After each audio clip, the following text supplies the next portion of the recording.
আবার একটি দুর্ঘটনার খবর। বাসন্তী হাইওয়েতে বাইকে ধাক্কা পণ্যবাহী গাড়ির ঘটনাস্থলে মৃত্যু ব্যবসায়ী নাসির উদ্দিন মোল্লার। আমাদের সঙ্গে টেলিফোনে রয়েছেন আমাদের প্রতিনিধি অভিজ্ঞান। নমস্কার অভিজ্ঞান, কিভাবে দুর্ঘটনা ঘটলো? খুব দ্রুত গতিতে কি যাচ্ছিল? যেটা জানা গিয়েছে সেটা হলো যে আজকের সকালে যখন নাসির উদ্দিন মোল্লা ব্যবসায়ী বাসন্তী হাইওয়ে ধরে তিনি তার দোকানে আসছিলেন নলমুড়িতে, সেই সময় ঘটকপুকুরের দিক থেকে একটি জিন্সের প্যান্ট বোঝাই একটি গাড়ি যাচ্ছিল কলকাতার উদ্দেশ্যে এবং বেপরোয়া গতিতে এসে সরাসরি ধাক্কা মারে। ঘটনাস্থলে তিনি রক্তাক্ত অবস্থায় তিনি বাসন্তী হাইওয়ে রাস্তায় তিনি পড়ে যান। পথ চলতি লোকজন সঙ্গে সঙ্গে তাকে উদ্ধার করে বাসন্তী ওখানে হাইওয়ের পাশে যে নলমুড়ি গ্রামীণ হসপিটাল রয়েছে সেখানে নিয়ে যাওয়া হয়। চিকিৎসকরা সঙ্গে সঙ্গে তাকে মৃত বলে ঘোষণা করেন।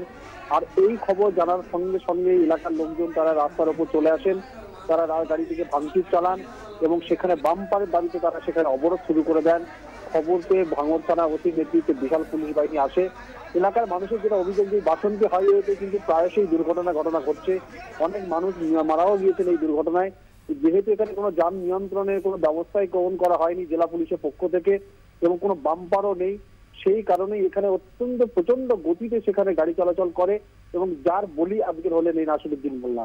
কোয়েল, ধন্যবাদ অভিজ্ঞান।